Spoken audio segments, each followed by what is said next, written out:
Hi everyone. Today I'll be presenting a paper for CS 6263 for fall 2021, and the paper I'll be presenting is Users Really Do Plug in USB Drives They Find. So this is the abstract for the paper for anyone who's interested, as well as a link at the bottom. This paper was presented at the 2016 IEEE Symposium on Security and Privacy in San Jose.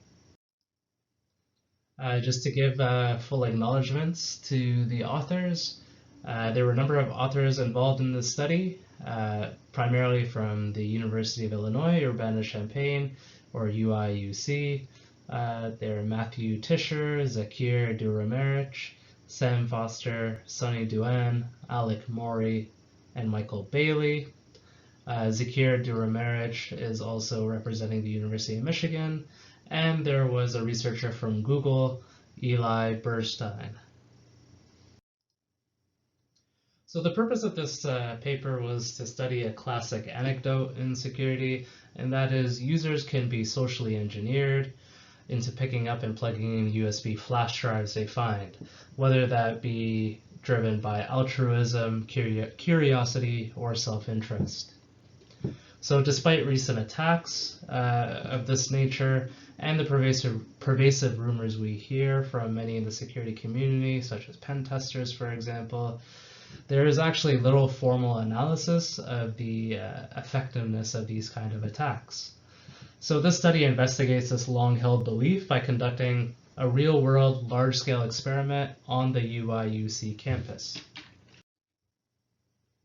So just to quickly go over some related work mentioned in this paper, there's been work done on removable device attacks. So despite precautions taken, such as Windows preventing arbitrary code execution when plugging in flash drives or USB drives, connecting USB drives still poses a significant risk. So for example, a USB drive can be reprogrammed into acting like a network interface that can sniff sensitive network packets.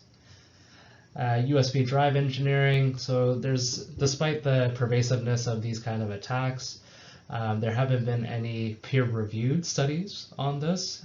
There was an informal investigation done by a master's student in his thesis and a study by CompTIA. However, the CompTIA study didn't survey users who plugged in the USB drives that they had dropped. There is research that's being done, or that has been done, that broadly focuses on social engineering attacks, as well as social engineering susceptibility. So these studies look at the relationship between demographic factors and cybercrime victims. And of course, there's a plethora of studies done on human decision making.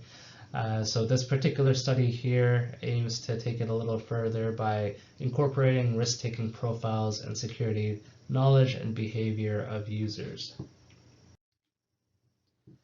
So to quickly go over the methodology that was used for this experiment, 297 flash drives were dropped at various locations of the UIUC campus to measure who connected drives and why. Each drive connected files consistently named with the drive's appearance, but they were all actually scriptless HTML files containing an image tag that referenced a centrally managed server and asked the user if they would like to conduct a survey. And the study measured 1, whether users picked up the flash drives, 2, whether users later plugged the drives to devices and opened files, and 3, why users plugged in the flash drives.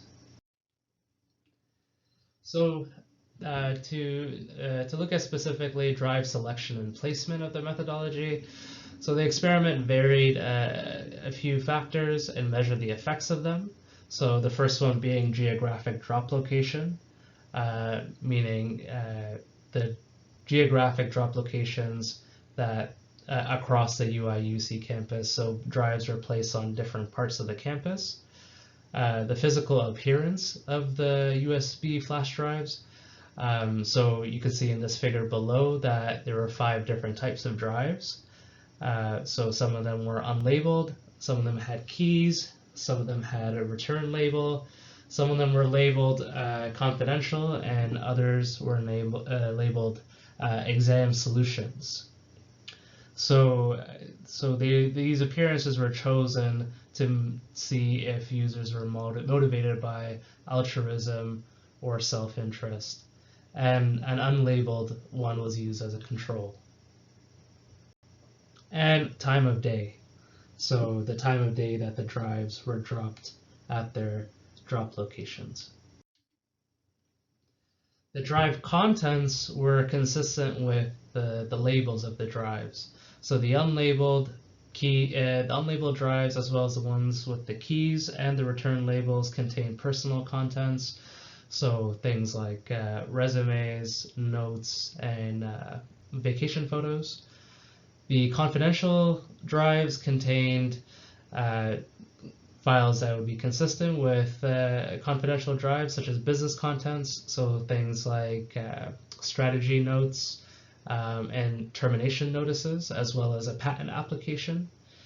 And the exam drives contained what appeared to be exam solutions.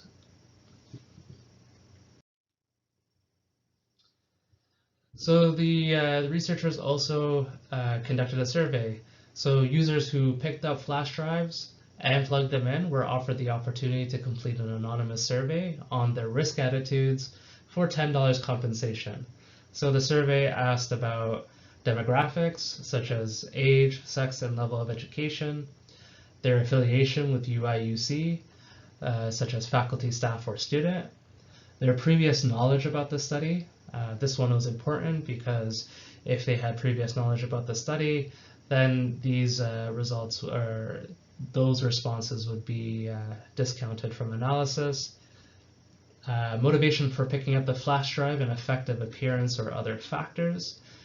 Computer expertise and behaviors using questions from the Security Behavior Intention Scale, or the SEBIS survey, which measures the computer security attitudes of end users. Risk attitude using questions from the domain-specific risk-taking DOSPERT survey, which measures risk-taking in 5 areas or 5 domains, that being financial decisions, which is measured separately for investing versus gambling, health and safety, recreational, ethical, and social decisions, and internet usage, as time spent on the internet and visits to certain types of websites are correlated with cybercrime or malware victimization. In order to collect baseline values before the experiment, 600 random members of the UIUC community were offered the opportunity to complete the same survey, except the USB-related questions were removed, and they were offered $5 of compensation for this. And execution of the experiment. So 297 flash drives were dropped in plain sight by a team of 8 students during the week of April 27, 2015, which was a typical week on the UIUC campus. 143 of the drives were dropped on the 27th, 145 drives on the 28th, and 9 drives on the 29th. After dropping the drives, the researchers recorded the location of the drives on the smartphone and checked throughout the day whether they had been moved or removed. Drives were checked once per drop period, so between 6 and 10 a.m. or 1 and 5 p.m. until they were taken or until the end of May 1st. So participants opened 1 or more files on 45% of the flash drives. 98% of the flash drives were removed from their drop locations. It's unclear if users plugged in the remaining drives that were taken. So it may have been that a participant may have plugged in a drive without opening a file, or simply may not have connected the drive. It's also possible that they weren't connected to the internet when plugging in the drive. So with this information, we can determine that we can estimate at least that the attack success rate is somewhere between 45% and 98%.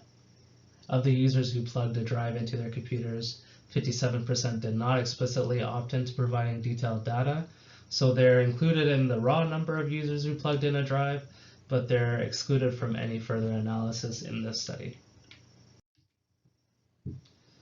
So things, looking at factors that affected the success rate.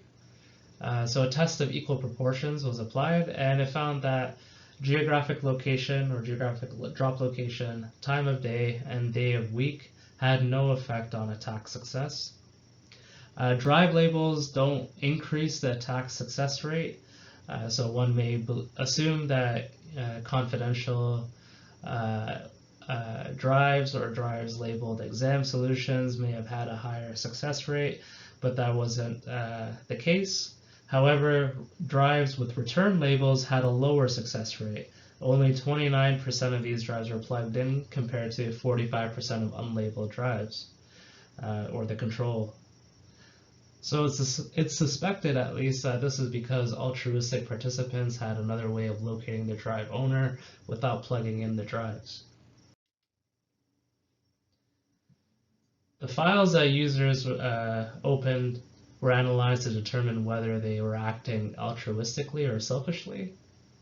So fewer participants connected drives with their return address labels, as we just discussed, suggesting that they were acting altruistically. Both the unlabeled drives and the drives with keys and or return address labels contained a file labeled as the owner's resume, which would be a logical place to find the owner's contact information, but still nearly half of the users first instead opened one of the winter break photos.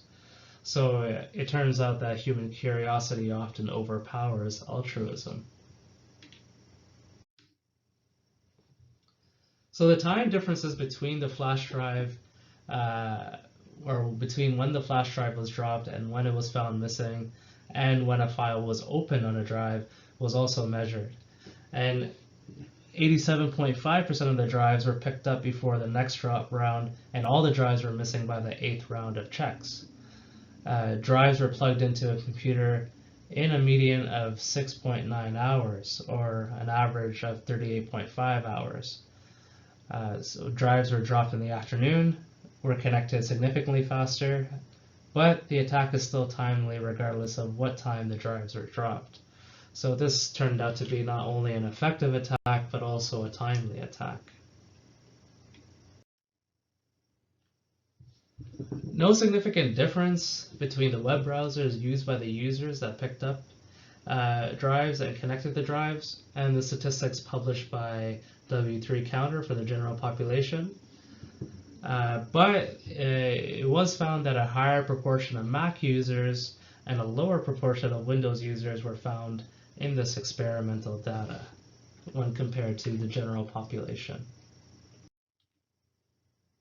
So in summary, it was found that the attack is both effective with a 45 to 98% success rate and timely with a median of 6.9 hours for drives to be connected. It's unclear whether users are acting altruistically, so users are less likely to plug in drives with a return label, but they frequently open vacation photos prior to the resume on the drive, which would more likely contain contact information. It's suspected that users are initially acting altruistically, but are overcome by their innate curiosity as they search for contact information. So the researchers also conducted a survey. Users were offered $10 in compensation for answering a short survey. 62 valid responses were received and compared against 31 valid responses collected through the baseline survey sent to random members of the UI/UC community. Recall that this baseline survey is the same survey without the USB-related questions. So to determine motivation, users were asked why they picked up the connected flash drive and whether the drive's appearance affected their choice. The majority of respondents answered that they wanted to return the drive, 68% of them, or express curiosity, 18% of them. But 3% admitted that they personally just needed a flash drive. Several users indicated that the attached keys encouraged them to find the owner. They believed that it was more urgent since someone could be locked out of their house or their apartment. But it's also important to note that users were likely inclined to over-report altruistic tendencies and under-report self-interested ones. The majority of respondents, 68%, explicitly stated that they didn't take any precautions for plugging in the drive or opening the files. And for those who did, 16% scanned the files with antivirus software, 8% believed their operating system would protect them, and another 8% sacrificed the computer. And 14% mentioned some other form of protection, such as opening the file in a text editor or sandboxing the file. Two notable trends found in the study were that users underestimated the risk of visiting malicious websites. Several even thought that the files on the drive were safer because they were HTML files. And users intentionally use institutional resources for unsafe activity to avoid infecting their own computers. So some users admitted to using a university or UIUC computer as a sacrificial device. In terms of demographics, 66% of the USB survey respondents identified as undergraduate students, 21% as graduate students, and 11% as staff, which does not differ from the UIUC population gathered from the baseline survey. But it's notable that no faculty members responded to the survey. Participants identified as 65% male and 35% female, which is not significantly different from the general UIUC population, which is 55% male and 45% female. So this result is consistent with prior work that found that gender does not affect infection risk. However, it is simultaneously inconsistent with the results that show that women are more likely to fall for targeted phishing attacks and men are more likely to adopt both adaptive and risky online behaviors. There was no significant demographic differences between the emailed campus survey or the baseline survey and Illinois or the state of Illinois published statistics, suggesting that the baseline survey was not skewed towards any particular demographic. Participants were asked to complete the risk-taking portion of the English DOSPERT questionnaire to measure their risk attitudes. The email survey found that the UIUC population is more risk-averse than the general population in every domain of the scale. But users that connected a USB drive are more willing to take risks in the health, safety, recreational, and social domains than the UIUC population. These users also had a greater risk appetite for recreational risk than the general population, suggesting that recreational risk could be used to detect susceptibility to this type of social engineering attack. Participants were also asked 3 questions to measure general computer expertise. So these were, had they ever installed or reinstalled an operating system on a computer? Had they ever configured a home network? And had they ever created a website? There was no significant difference between users who plugged in a flash drive and the general population. Questions from the SEBES survey were also used, and it was found that USB survey participants only differ from the baseline for 2 items involving computer locking and applying manual updates. So this suggests that the users who picked up flash drives had similar security behaviors to their peers, and the attack is effective against the UIUC population rather than some non-technical or technically incompetent subgroup. So in summary, the survey results suggest that users are primarily motivated by altruism and curiosity. Users had security hygiene not much different from their peers, but tolerated more recreational risk than both their peers and the general population. The participants' risk averseness compared to the general population and their similar security knowledge compared to their peers suggests that this attack could be effective against most users. Despite being told that they could keep the drives, 18% of participants returned the drive. Of those, 67% of the drives were never connected to a computer at all. A significant fraction of them, 32% of the returned drives, had keys attached. 19% had return labels, of which over 80% had not been plugged in to a computer. And most of the returnees were admin personnel who acted as lost and found representatives for their departments, and they represented about 59% of the returnees, or IT staff, which represented 33% of the returnees. The drives with return labels contained 10 fictitious names, half women and half men, generated from the 100 most popular first names in Illinois and the 100 most popular last names in the US censuses in 1993 and 2000. Unique Gmail accounts of the form first.last.n@gmail.com, where n was some random 4-digit number, were generated and also put on the return labels. On average, each recipient received nearly 5 emails from about 4 senders after a week, all of which stating that they had found the drive. There was no significant difference between male and female names in terms of recipients. So during the experiment, social media sites such as Facebook and Reddit were monitored for any descriptions of the experiment. At 11 a.m. on the second day, a student posted a photo of one of the flash drives with attached keys to Facebook, indicating that they had altruistic intentions. On the same day at 1 p.m., a user posted on the UIUC subreddit about finding multiple drives on campus and that they reported the incident to an IT group. Some commenters confirmed the presence and non-maliciousness of the flash drives and speculated about the purpose of the study. So news definitely broke out about the study going on. 2 users warned against plugging the drives into their computers. The next day, an IT worker posted about the final exam answers and also discouraged users from plugging in the drives. But despite the news of the experiment spreading quickly and recommendations against connecting the drives from other users and IT workers, the attack was still mostly successful. So in conclusion, the study showed that the classical anecdote that users will pick up and plug in flash drives they find is true.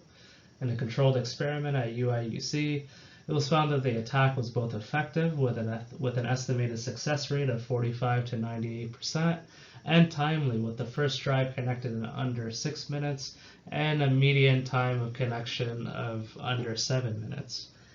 Users pick up drives with altruistic intentions based on the types of drives connected, the files that were opened, and the number of unconnected drives returned, but nearly half of users are overtaken by curiosity, first opening vacation photos instead of a resume for contact information. Intriguing drive labels don't increase the attack success rate, but more users return drives with keys attached and contact owners directly if there is a return label. Users who connect the drives are neither technically incompetent to their peers and are more risk averse than the general population in all but one DOSPRIT category, that being recreational risk. Many users believe that their computers will protect them, and they are either unaware of or are more tolerant of the actual risks associated with plugging in a USB drive.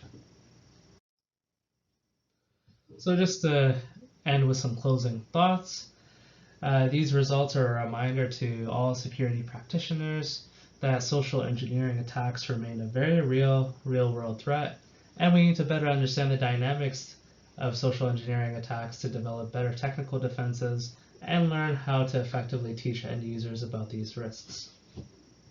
Thanks for listening. Take care.